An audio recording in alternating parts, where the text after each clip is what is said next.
Good morning, everybody. How are you today? How has your Thursday morning been? Hey, look, this morning I want to show you how versatile gluten-free dough can be in our Thermomix. Now, this is a classic recipe. This has been around since I was a consultant 7.5 years ago, and it's called the Chia Pepita gluten-free loaf. However, I'm going to change it today. I'm going to make it into a pizza base. So let me show you how easy it is to be able to use these everyday loaves and change them into something amazing as well. So I have done the first step. The first step is to mill down some rice and some seeds for 1 minute. I figured you didn't want to see that. So I'll tell you what's in there. This is it. It's milled. How cool is that? Where's that camera? There it is. That is, let's go start cooking and see. That is 110 grams of white rice. All right, where is that gone? It's here somewhere. Oh, here it is. And I just used ordinary white rice. Then it is 110 grams of brown rice. All right, brown rice. Then it's supposed to be 80 grams of millet. I don't have millet, and I actually don't like the flavor of millet much. What I've got plenty of is actually buckwheat. You saw me use it yesterday. You saw me mill it down yesterday. Now, you'll see in this recipe, it's got 80 grams of millet, and then 2 steps later, it's got chickpeas or chickpea flour. I don't have that either. But that's okay, because I'm going to use a combination. I'm going to use 80 grams and 40 grams, so 120 grams of buckwheat instead, okay? To just give it that bulkness.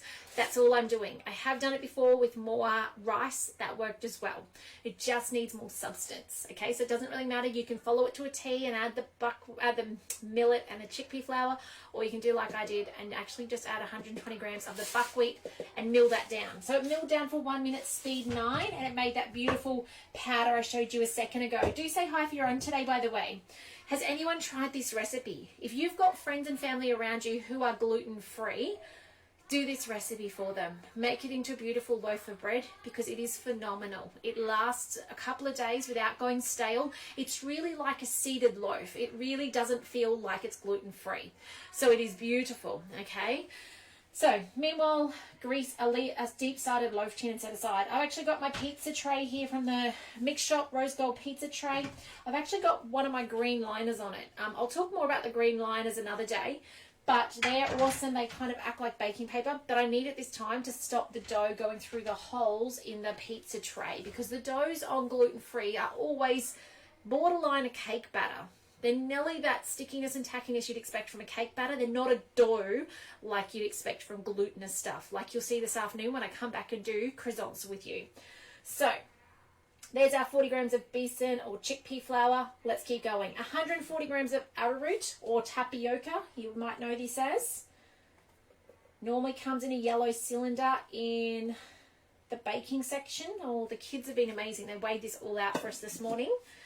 Next up, chia seeds, 40 grams. Now, you don't have to use chia seeds in this recipe. It's called the Chia Pepita gluten-free loaf, but it could be sun-dried tomatoes and olives. It could be nuts. It could be seeds. It could be anything. It could be sultanas and mixed spice and nuts. Like, it could be literally anything. This is the flavor and part of it, I guess you could say, and the texture, but you could change this up. Hoping I've got enough. There we go. Might get through tomorrow's cooking as well, and then I think I'm going to be all out, but I think there's some in the caravan. Okay, 40 grams of pita. Oh, I don't think the child brought that in. 2 seconds, guys. Okay, I'm back. Here it is, big container of them. These are the green ones. There we go. These looking things. Those. Hello, Ruth. Lovely to have you on today. Let's see. I can't wait to try this. I don't have millet, buckwheat, or chickpea flour. Can't wait to go shopping. Oh, I can't wait to see what you think of this recipe. It is a classic. It's just amazing, and it is so versatile. Okay, 2 teaspoons of xanthan gum. This is our thickener. You can't skip it, okay? If you don't have xanthan gum or gar gum, which will do the exact same thing, don't make the recipe, okay? Because what the difference is, and I tried years ago because I thought, oh, you know, what will it matter? It's only 2 teaspoons, right? That's what I was thinking. And It really didn't work. So I made, normally this would make a loaf tin. So instead I was turning it, those days we used to take it to demos if somebody was gluten free to show them how amazing it was. And I'd make them into mini loaves, and I'd normally make 12. So without the xanthan gum in it, or the gar gum, I did 6. And it was like pancake batter. It was just so liquidy and runny. And I was like, ooh. So I dashed to the shops, I bought it. I added 1 teaspoon into the other portion that was left in the bowl still. Different texture, completely different outcome. So don't skip it, okay? You've got to have gar gum or xanthan gum at this step. It just doesn't work otherwise. So those little ones that were the first 6 were like little hard rock cakes. The second ones were beautiful, fluffy little loaves. So there is a massive difference made by that. 1 teaspoon of salt. In this goes. Next. Oops, didn't push the next hard enough. Try again. Okay, on with the lid. Now, normally it will tell us to set this aside and then do our wet ingredients. My shortcut is, don't worry about it. Just continue on, okay? I'll show you how in a second. Let's do it. So just like yesterday, it told us to put it aside. Don't worry about it, okay? Time saving. Let me show you. Transfer to a bowl. Dum-dum. Nope, not going to do that.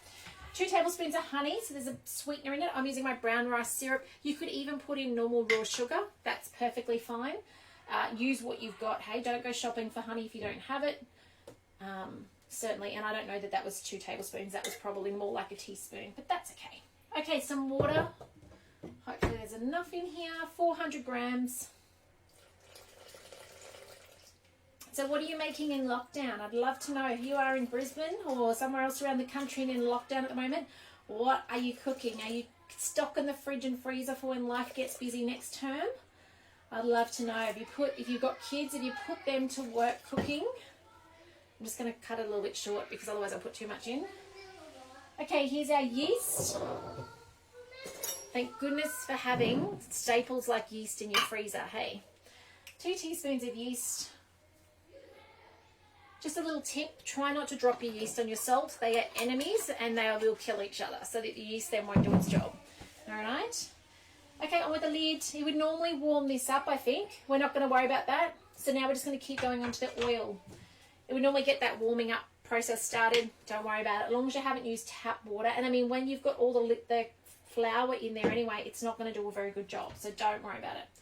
Apple cider vinegar, important ingredient. Let me just find it. Now, the reason it's important is because it's a bread improver. It's actually a natural bread improver. If you're ever making a glutinous loaf, you can add this to it, or even pancakes, and that will make them lighter and fluffier. How cool is that? So apple cider vinegar, 1 teaspoon. I'll clean my spoon off. Didn't clean it off very well. Normally I just put a dab in there. 2 eggs. Don't skip these out as well. That's another thing I've accidentally made the mistake of over the years, is forgetting to put the eggs in. You'll end up with a loaf that's not as fluffy. Okay. You could use an egg replacer if you can't do eggs. I think that would certainly work okay in there. Reserved flour, we never took it out. And now the lid on. We are nearly done. And let me show you what we're going to do with this dough. 15 seconds, speed 5. Let it come together. You can hear the Thermomix doing its job.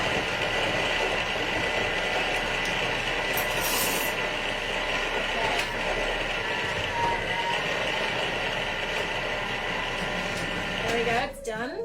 How good is those 20 seconds or 15 seconds for getting jobs done, like putting things away?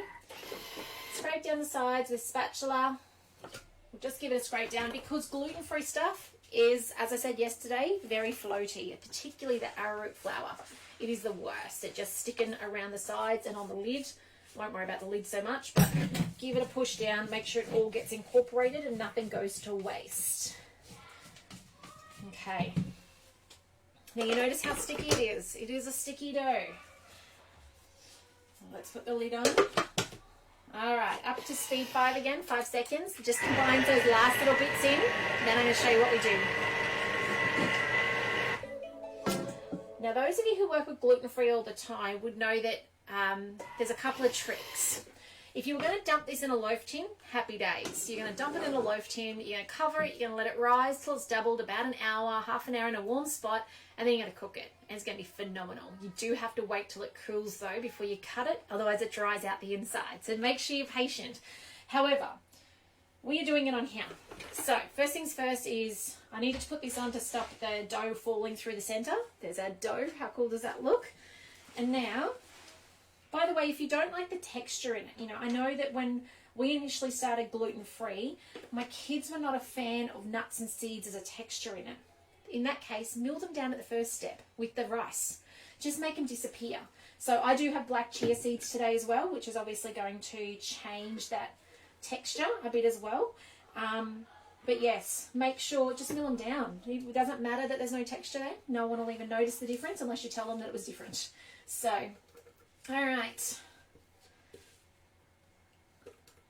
While I'm doing that, let me just tell you, we are in the last hour of that vacuum deal on at the moment. So if you're in the market for a Thermomix and you think, yep, I want to get a Thermomix on the bench, save me some time and money in the kitchen, then now's the time to do it, because that ends at 11 o'clock. The other thing though is you've got the choice. If you don't want that, you can get your bread kit, which has your Thermomat, which you'll see me use this afternoon for croissants, and the bread tin, which I didn't use yesterday, but I could have. Let me get it out for tomorrow's loaf and I'll show you what the bread tin looks like. The other thing that's on offer at Thermomix at the moment is a half-price business kit. So if you've ever thought about doing what I do and inspiring people to get more out of their Thermomix, or maybe getting yourself a Thermomix or getting yourself a TM6, maybe you got a 31 or a 5, joining the business is a fantastic way to do so. And the business kit is half price. So normally $125.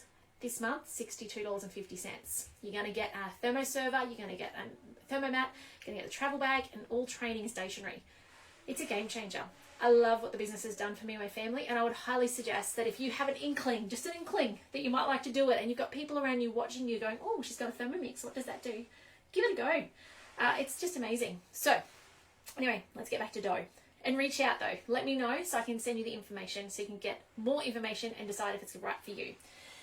Okay, dough. You can see it's a really big sticky mess, right? And you're like, oh my gosh. I'm certainly going, oh my gosh, I have to touch it. But the trick is wet hands. So do this next to your sink. I've got a thermoserver with just tap water in it, not hot or anything like that. And we need wet hands. The wetter the hands, the easier it is to work with. Look at this. Actually, I should have turned you guys around before I got my hands wet. Just wiggle you guys around. Down a little bit. There we go. All right, so wet hands. Keep them wet. The moment they dry is the moment this dough becomes extremely hard to work with. So you can see at the moment, nothing is sticking to my hands. It's kind of going slimy instead. So let's push this out. Say hi if you're watching today. If you know what you're going to cook in lockdown today, let us know. I'd love to know what your plan is. And if you're gluten-free, or even if you're not, have you tried this recipe? Because this recipe is beautiful. Honestly, give it a go. All right, but the trick, wet hands, okay? Gluten-free stuff. Wet hands is your best friend because you can just manipulate it so easy. Now this does need to prove still. Don't be, I guess, tricked into thinking, whoa, it looks done. We do need to let it prove, okay? So we want it to grow and become fluffy. We want that yeast to do its job. The yeast needs to sit at room temperature or slightly warmer if needed to just activate and become fluffy and get those air bubbles inside so it becomes like a bread. Otherwise it's a bit like a slab. So nearly done. How cool is this? Tomorrow I'm going to show you how we can use, good morning Robin, lovely to have you on. Tomorrow I'm going to show you how to use our artisan gluten-free loaf to make bread rolls. So tomorrow come back in the morning. I am aiming to be on at 9. Sorry I was a bit late today, but was on a meeting. But I'm going to come and show you how to actually use that loaf of bread and turn it into individual bread rolls that no one will even know that they're GF. That's how amazing that recipe is. All right, now, I want to make indents in the top of this before I finish up because otherwise the food has nothing to kind of stick to. So all I'm going to do is I'm just going to put my fingers into it because this gives us somewhere for the oil. If I'm going to put herbs on top or tomato paste, it gives it somewhere to stick to. Done. So let me show you what that looks like. And there you go. That is a gluten-free pizza. Just grabbing something to wipe my hands on. Pizza base made on the Chia Pepita gluten-free loaf. Now I can highly recommend the loaf. It is amazing. I just want to show you guys a different technique of a different way of using it. It certainly is phenomenal. You will love it. If you are gluten-free and you've not tried this, give it a go. You will not be disappointed. You will save yourself so much money making your own gluten-free pizza bases and breads, and so much healthier because you know exactly what's in it. So give these recipes a go. Tag your friends and family who are gluten-free, who maybe they're buying them because, or maybe they go Thermomix, but they don't realize this is here for them to be able to make easily and simply. Because it's been 10 minutes, I've whipped up a pizza base while I've been talking to you guys, so it'd probably take you 5 minutes if we weren't chatting. But yeah, please tag them. Tell them this is possible, because if they don't know, they don't know. So otherwise, guys, I'm going to be back here just after lunch, about 12:30. I've made my croissant dough, which is easy, just follow cookie dough. And I'm going to show you how we do that with our butter to make amazing flaky croissants. I've got lots of tips along the way to make that easier for you. So I look forward to seeing you guys in a couple of hours for that. Please tag your friends, hashtag replay if you're watching along. And yeah, if you've got questions, do shout out. I'd love to help you. But take care, and I'll see you later. Bye for now.